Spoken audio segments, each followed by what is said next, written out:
ಈ ಸಲ ಚೆನ್ನಾಗಿರ್ಲಿಲ್ಲಮ್ಮ ಪ್ರವಾಸ. ಹೋಗಿದ್ದೆ ಜ್ಯೋತಿಯವ್ರ ಜೊತೆ, ಅವಾಗೇನು ಚೆನ್ನಾಗಿಲ್ಲ ಅನಿಸ್ತು.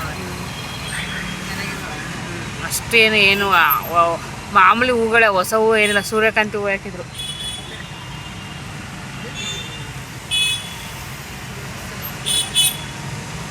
ಆಹಾರ ಮೇಳನಾ,